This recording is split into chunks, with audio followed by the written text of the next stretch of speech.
Welcome to The Hypnotist, the show that gives you inside access to cutting-edge hypnosis with real clients facing genuine issues.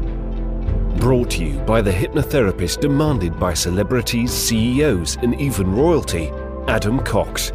These recordings took place live from Adam's clinic in London's world-famous Harley Street.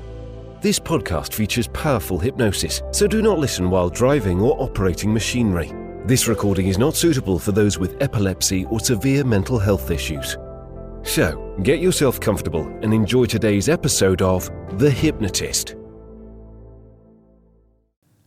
Hi, it's Adam here, and in this episode of The Hypnotist, you'll be listening to a hypnosis session created for a lady who had a fear of vomiting.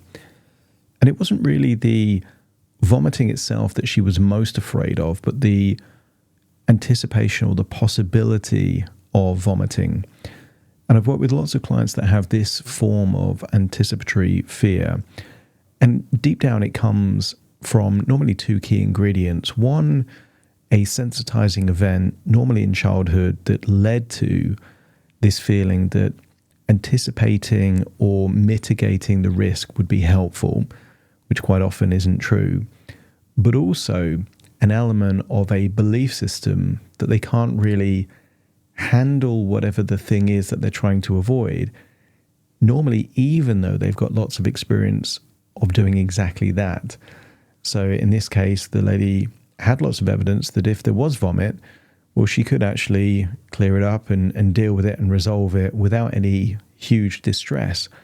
But that wouldn't stop the anticipation and the evaluations that led up to that point.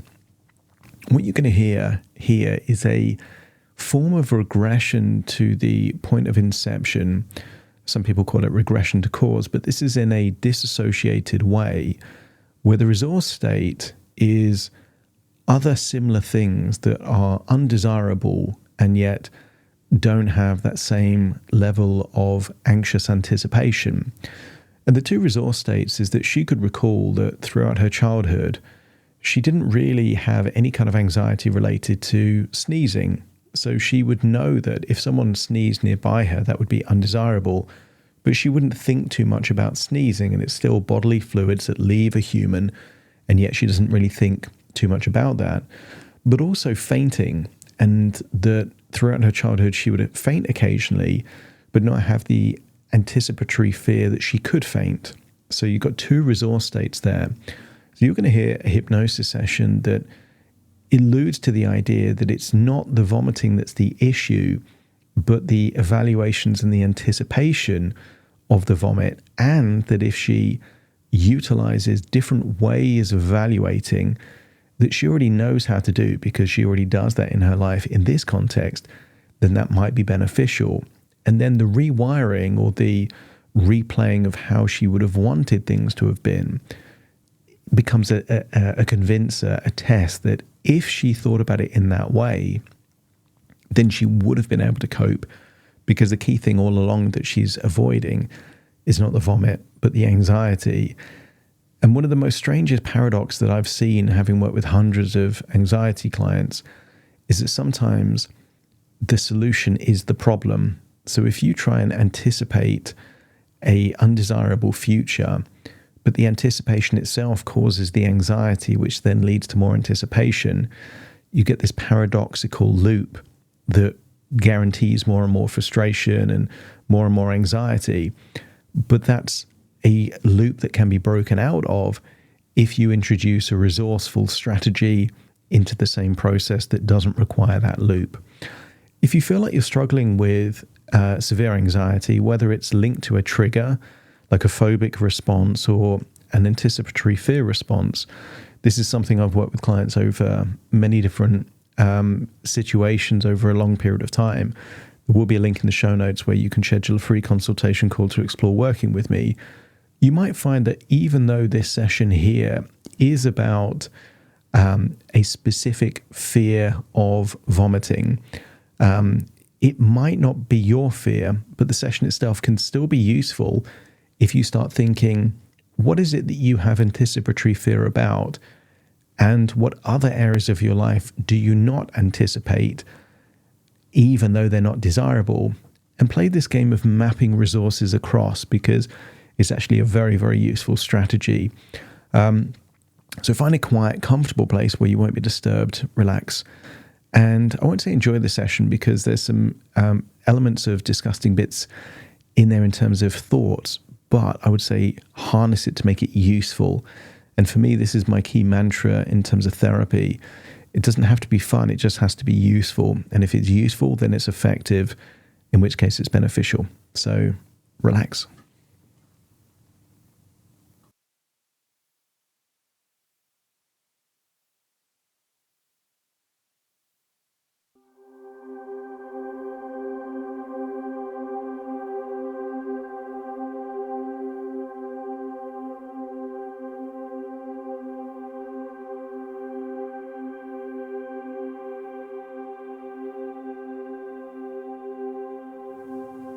Take a deep breath in, and as you breathe in a resourceful feeling of calm and relaxation.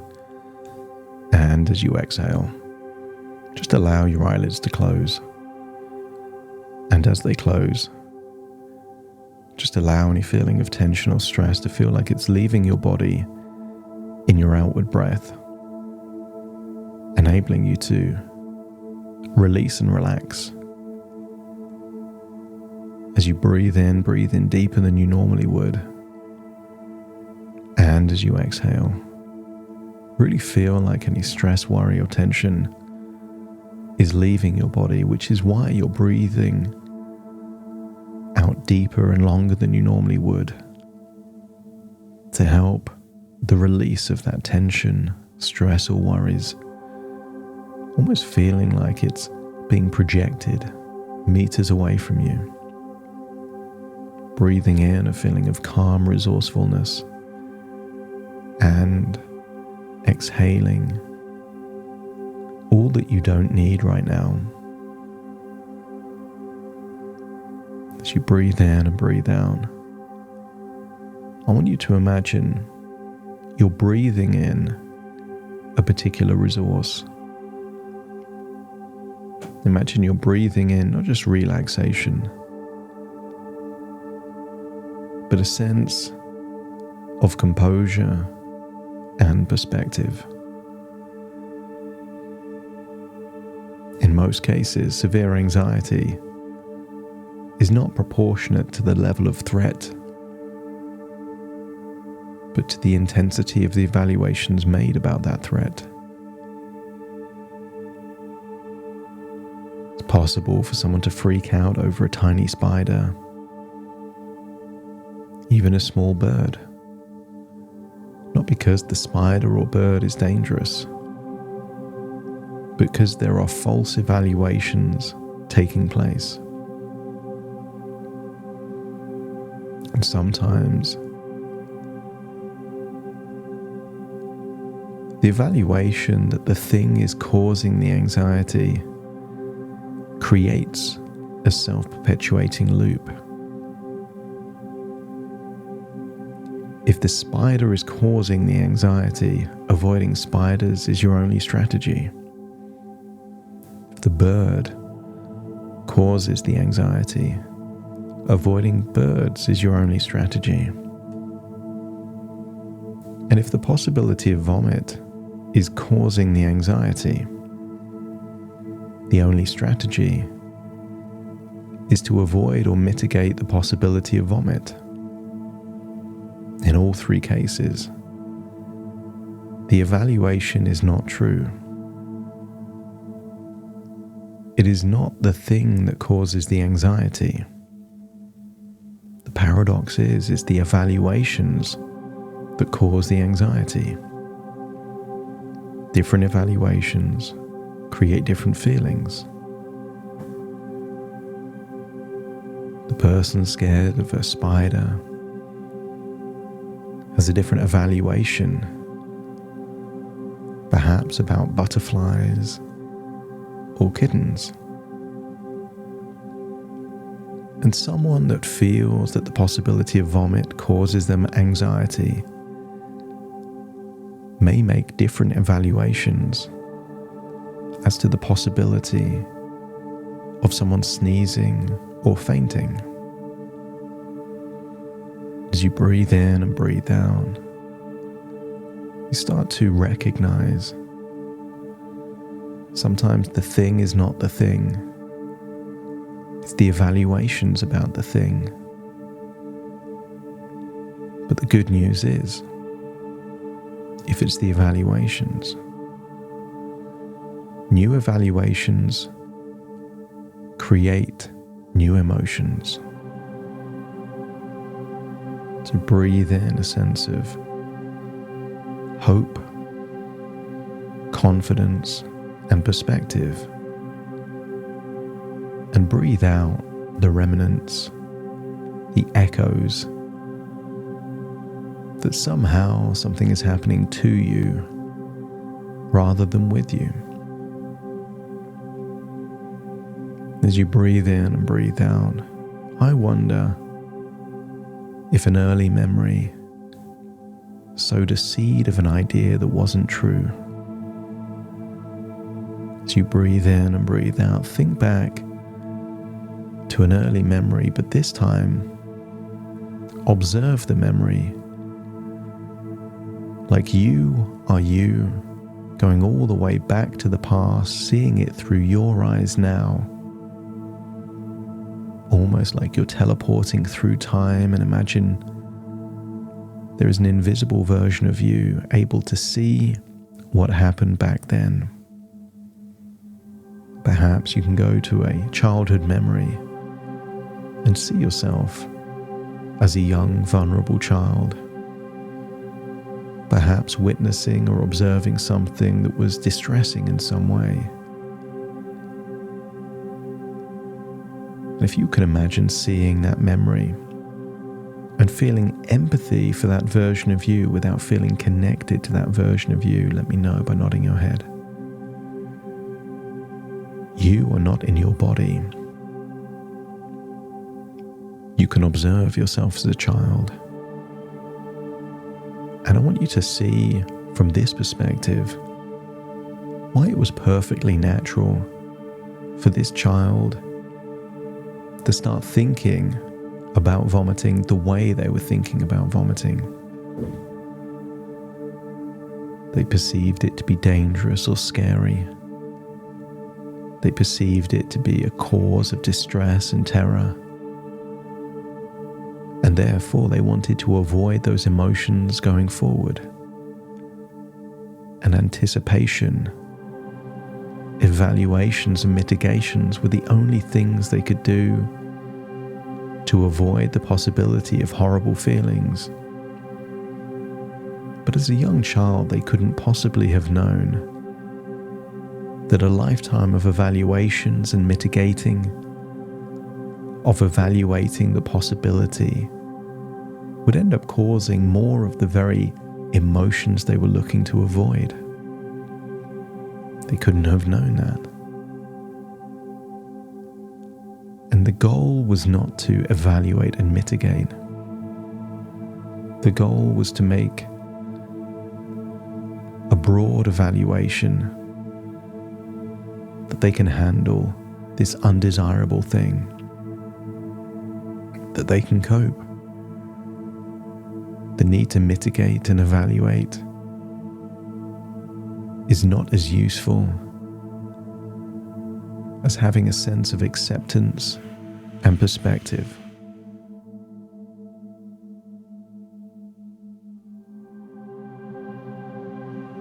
Breathing in and breathing out. Feel a sense of empathy for this younger version of you. But I wonder what might happen if you imagined that this younger version of you treated what happened in a similar way to how they might observe a fit of sneezing. Rewind the memory and see that younger version of you not being terrified or distressed, not being sad or vulnerable. See them being mildly inconvenienced.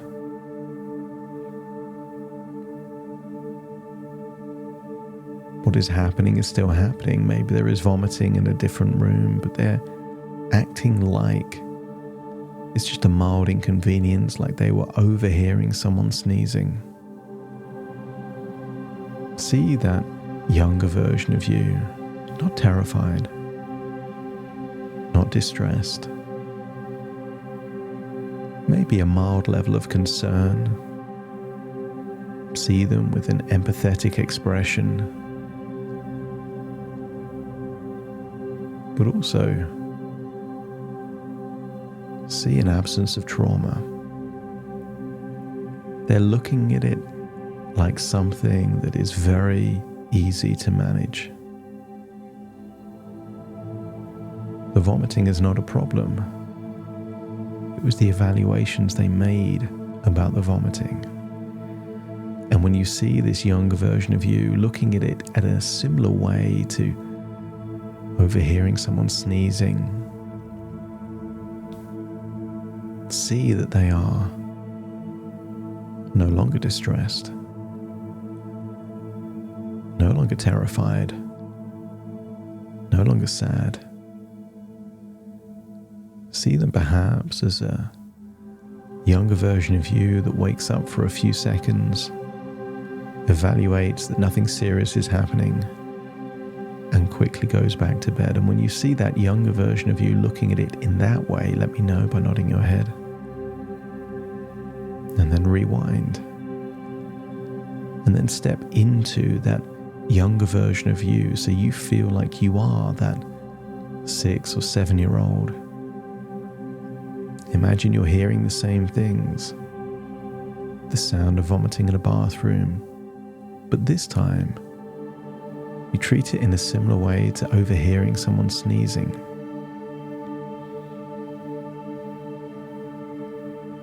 You treat it like it's a natural biological thing that's undesirable but still tolerable.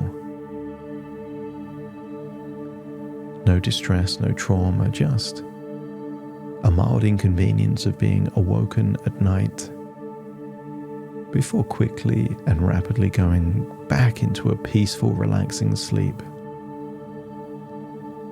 And if it feels like this is now manageable, let me know by nodding your head. I want you to shift perspectives back into that older version of you and go forwards in time and imagine that you're going back to all the memories that you can remember of childhood, of seeing you distressed around vomit or the idea of vomit, but this time see a version of you that looks ambivalent, pragmatic. See the expressions of someone that is unfazed, unbothered. Maybe there are moments of real vomit or just the possibility, and yet the facial expression of that younger version of you couldn't really care less. There's a sense of caring and compassion that anyone would have, not wanting someone they love or care about to be ill or sick, but without feeling that it's a big deal. Each time you observe yourself and you can see for certain that younger version of you is unfazed, rewind, step into that version of you and feel how it would feel to be back then unbothered. Notice the inner dialogue is not exaggerating and not having that contagious effect of this means this, but more, okay, these things happen, no big deal. Anything that relates to you personally, there's an overall essence of I don't like it, but I can deal with it. I can cope. And as you connect to the absence of anxiety, you feel a wonderful feeling of empowerment, a sense of being in control.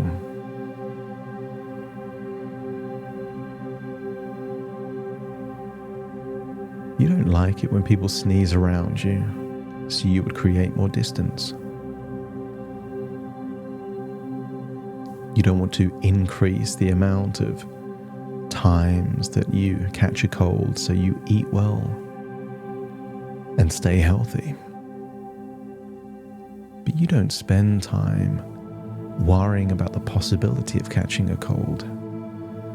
And therefore you already have the infrastructure, the neural pathways to think in an equivalent way about vomiting. It's not desirable to vomit, but you don't need to think about it. And it's not desirable for the people you love and care the most if they get sick. But you can just treat it like a family member catching a cold. You'll deal with it as it arises, but it doesn't have to be more severe than it actually is. And sometimes old echoes of previous evaluations may come to mind.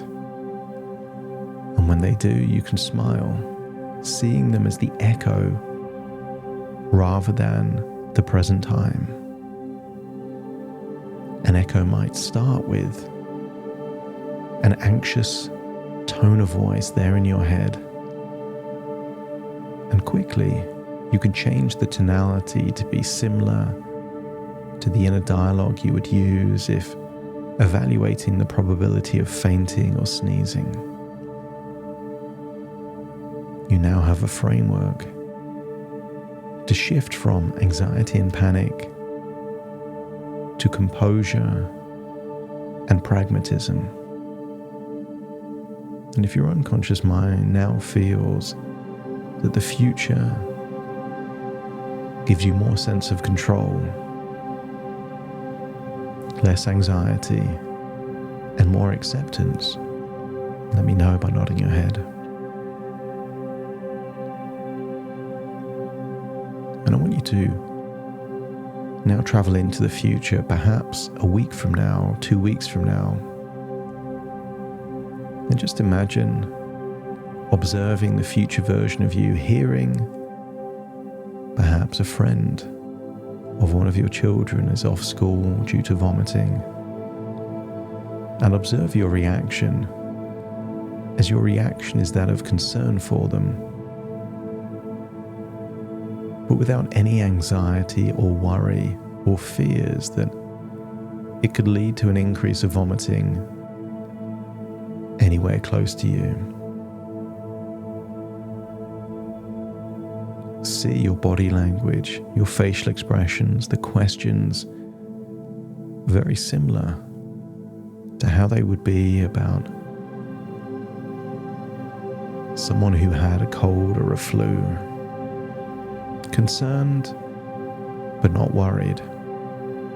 Empathetic, but not with any anticipatory fear or anxiety. And if you can see that future version of you handling things the way you would like to handle things, with a sense of perspective and balance, let me know by nodding your head.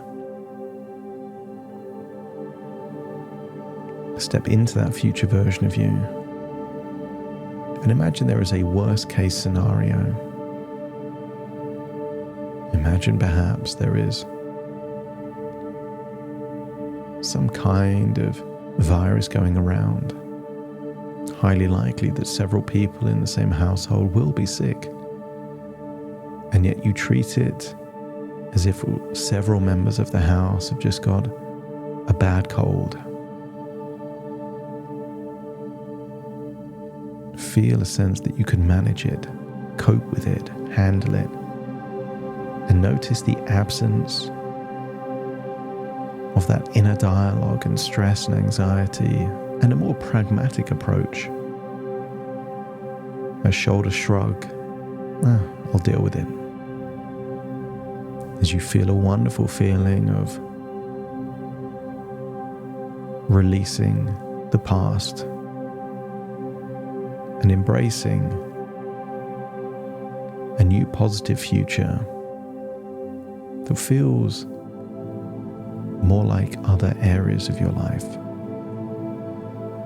As you breathe in and breathe out, return to the present and take all these changes with you.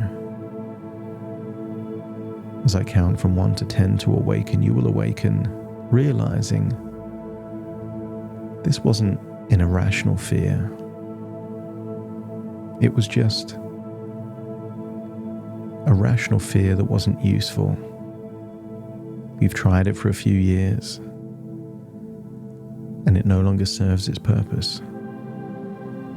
And there are other ways of thinking that seem like it would be more useful. Every echo of the past is an opportunity to train your brain to think in this new way, activating neural pathways that already exist and already have a sense of balance and equilibrium, leading to less anxiety and more of the quality of life that you desire. Breathing in and breathing out as I count from 1 to 10 to awaken you. Starting to count. 1, 2, 3, waking up. 4, 5, 6, more alert. 7, 8, open your eyes, open your eyes. 9, 10, wide awake, wide awake, wide awake.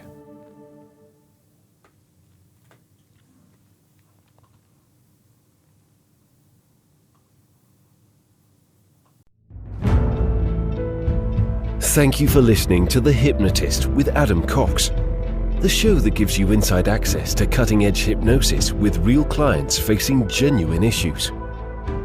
To automatically receive the latest episodes, please subscribe. If you'd like to support the show, please share this episode with just one friend you think it could help. And if this episode helped you, please leave us a 5-star review.